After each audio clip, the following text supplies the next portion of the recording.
Tape www.suividécole au Sénégal.com.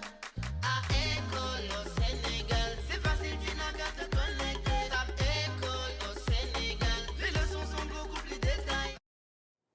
Chers élèves du Sénégal et d'ailleurs, bonjour pour certains, bonsoir pour d'autres. Me voici de nouveau encore en face de vous et en votre compagnie. Monsieur Diop, prof de PC à École au Sénégal. Aujourd'hui, nous allons continuer à revisiter les cours qui sont dans la plateforme numérique École au Sénégal. Nous allons faire un résumé de cours et prochainement creuser des exercices comme on a l'habitude de faire depuis la rentrée. Aujourd'hui, je vais faire un résumé de cours sur un chapitre qui s'intitule Autoporteuse de l'eau et pH d'une solution aqueuse.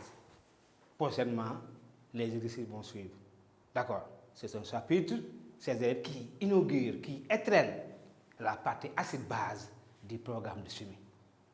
Depuis le début de l'année, nous avons vu la partie chimie organique avec les alcools, les amines, les escarboxyles et les dérivés. On a vu la partie cinétique.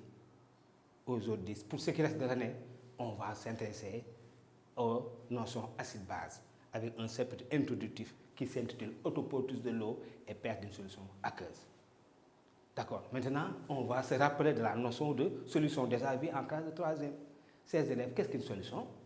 Une solution est un mélange liquide homogène composé d'un solvant et d'un ou de plusieurs solutés. Solution. Une solution est composée d'un solvant et d'un ou de plusieurs solutés. D'un solvant et d'un ou de plusieurs solutés. D'accord. Ici, le solvant, c'est le corps le plus abondant et il dissout les solutés.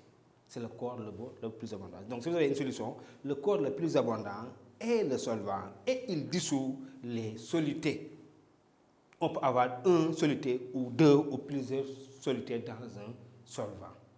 D'accord. Maintenant, si le solvant est de l'eau, ce qui nous concerne cette année-ci, le solvant que nous étudions est l'eau. Il existe plusieurs types de solvants. Les alcools, les cétones, les composés aromatiques. Certains composés aromatiques. Et l'eau. En ce qui nous concerne, nous nous intéressons au solvant qui est l'eau. Et dans ce cas, la solution est qualifiée d'aqueuse. Si le solvant est de l'eau, la solution est dite aqueuse. C'est bon. Maintenant, chers élèves, il faut savoir qu'il existe deux types de solutions. Les solutions aqueuses ioniques et les solutions aqueuses non ioniques. Aqueuses ioniques et non ioniques. Solution aqueuse ionique et non ionique. Qu'est-ce qu'une solution aqueuse ionique? C'est une solution aqueuse qui contient des ions. Et naturellement, cette solution-là conduit le courant électrique. Et qu'est-ce qu'une solution aqueuse non ionique? C'est une solution aqueuse qui ne contient pas des ions. Et naturellement, cette solution-là ne conduit pas le courant électrique. Sachez d'emblée, chers élèves, que toute solution aqueuse ionique contient des ions. Et cette solution-là conduit le courant électrique. On appelle une solution électrolytique. Les solutions ioniques sont appelées des solutions électrolytiques.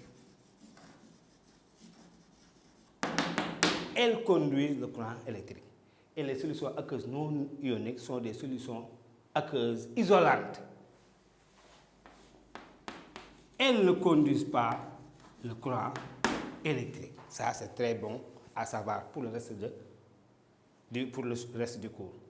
Il existe deux types de solutions aqueuses. Les solutions aqueuses ioniques, comme par exemple les solutions salines, le chlorure de sodium, le chlorure de potassium, l'hydroxyde de magnésium. Ce sont des solutions aqueuses qui contiennent des ions. Elles sont électrolytiques. Elles laissent traverser le courant.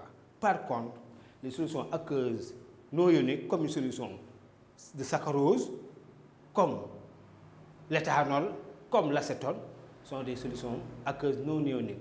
Elles ne conduisent pas le courant électrique. Ce sont des isolants. C'est bon. Ça, c'est très important. Maintenant, nous allons aujourd'hui voir l'autoporteuse de l'eau, voir de quoi il s'agit, avant de voir comment calculer le pH d'une solution aqueuse. D'accord. Grand E. Autoporteuse de l'eau.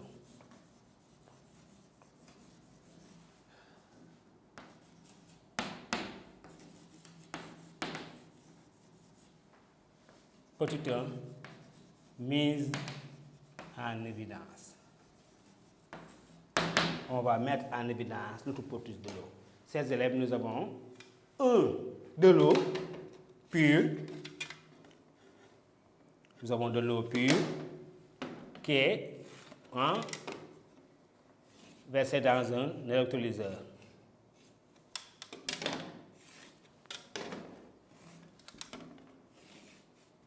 Ça, c'est un circuit électrique. Ça, c'est un interrupteur ouvert. Nous avons ici un électrolyseur qui contient de l'eau pure.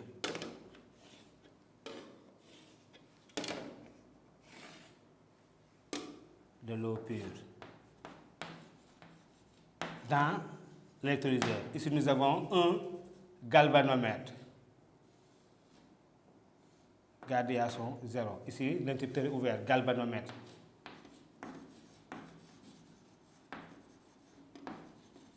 C'est quoi un galvanomètre, ces élèves? Un galvanomètre n'est rien d'autre qu'un microampèremètre. Ça veut dire un ampèremètre très sensible au faible courant. Ici, le galvanomètre peut mesurer des intensités de l'ordre de 10-6 ampères. C'est un ampèremètre très faible, très sensible au faible courant. Ici, nous avons un générateur. Là, nous avons de l'eau pure.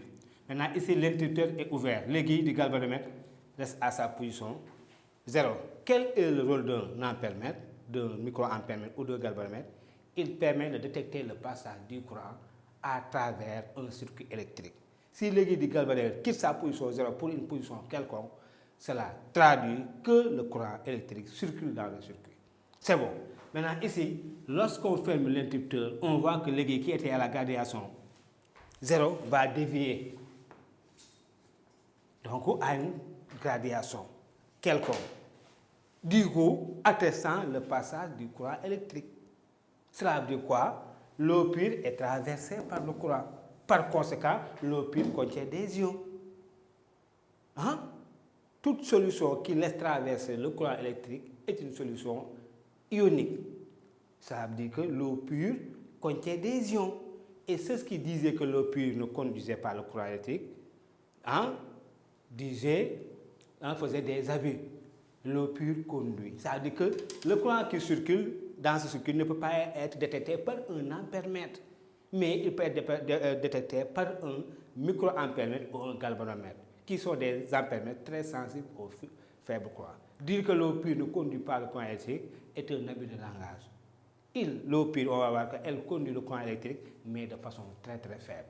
Ici, l'aiguille du galvanomètre a dévié, montrant par conséquent donc le passage du courant électrique dans le circuit. D'accord. Ça veut dire ici que l'eau pure contient des ions. Maintenant, on va voir de quel ion il s'agit. Petit 2, interprétation.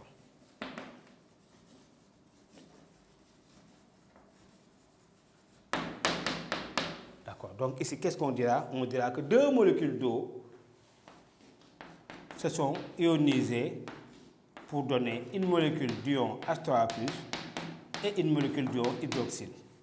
Et ici, cette équation-là est un équilibre chimique. Elle s'écrit avec une double flèche. Une flèche dans le sens 1, ça je vais mettre avec une autre couleur. Une flèche dans le sens 2. D'accord. La flèche dans le sens 1 caractérise l'autoprotolyse de l'eau. Autoprotolyse de l'eau. La flèche dans le sens 2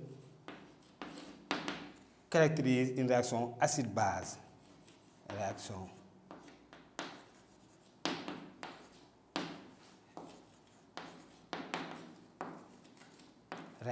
acide-base. Autoprotolyse de l'eau, réaction acide-base. Dans le sens 1, on a l'autoprotolyse de l'eau. Dans le sens 2, on a une réaction acide-base. Ici, la réaction est un équilibre. Cela veut dire quoi, chers élèves? Il faut savoir que l'autoprotolyse de l'eau met en évidence le caractère ionique de l'eau pure. Cela veut dire quoi? L'autoprotolyse de l'eau montre que l'eau pure contient des ions. l'eau pure contient des ions H3+, des ions OH-. C'est une solution ionique. Elle peut conduire le courant électrique. Comme c'est une solution ionique, l'eau pure peut conduire le courant électrique. Mais elle le conduit de façon très faible. Exemple, ça veut dire que ici, comme on a un équilibre chimique, donc si vous avez de l'eau, dans l'eau, il y a des ions H3+, il y a des ions OH- et des molécules d'eau qui coexistent dans la solution. Chaque fois que vous avez une bouteille d'eau en votre possession, sachez que dans cette bouteille d'eau, il y a des molécules d'eau, H2O, il y a des ions H3+, il y a des ions OH- qui coexistent dans la solution. Mais ces élèves, les quantités d'ions H3+ et d'ions OH- sont très faibles devant les molécules d'eau. Exemple, si on a 1 litre d'eau en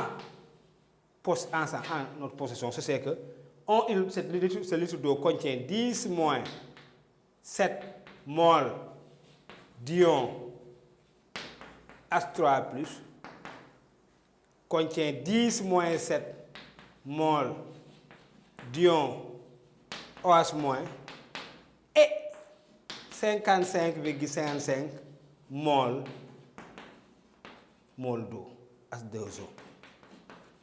D'accord, donc chaque fois que vous avez 1 litre d'eau, vous avez dans le litre d'eau 10 moins 7 mol d'ions H3+, 10 moins 7 mol d'ions OH- et 55,55 mol d'eau.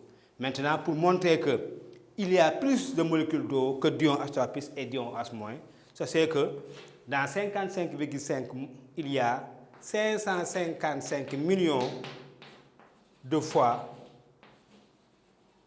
555 millions de fois de 10 moins 7. Ça veut dire quoi? Dans un litre d'eau, il y a 555 millions de fois de molécules d'eau que d'ions H3+ et d'ions OH-. Dans un litre d'eau, vous avez 555 millions de fois de molécules d'eau que d'ions H3+ et d'ions OH-. Ce qui explique la faible conduction de l'eau pure dans de l'eau pure. Ce qui fait la faible conduction électrique de l'eau pure. L'eau pure conduit le courant électrique, mais ses élèves de façon très faible. Pourquoi? Parce que dans un litre d'eau, vous avez 555 millions de fois de molécules d'eau que d'ions H3+ et d'ions OH-. Je dis à mes élèves, ces deux camarades, l'un possède dans sa poche 555 millions, dans son compte bancaire 555 millions, l'autre ne possède qu'un franc. Ce sont deux amis, mais l'un est plus riche que l'autre de 550 millions de fois. C'est comme ça qu'il faut voir. Vous êtes en compagnie d'un ami, un véritable ami. Lui, il a 555 millions dans son compte bancaire. Vous n'avez qu'un franc. C'est un ami, mais il est plus riche que toi. C'est la même chose. Les molécules d'eau sont des amis de H3+ et d'ions OH-. Mais il est plus riche que de 555 millions de fois. Ça veut dire que les molécules d'eau sont en quantité majoritaire dans ce litre, alors que les ions H3+ et les ions OH- sont en quantité ultra minoritaire. Ce qui prouve à suffisance que l'eau pure contient faiblement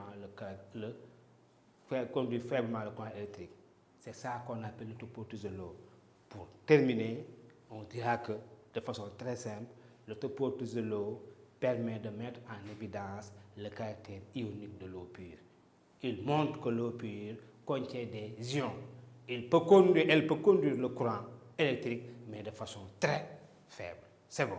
Maintenant, petit 3, on va voir le produit ionique de l'eau pure. Sénégal.com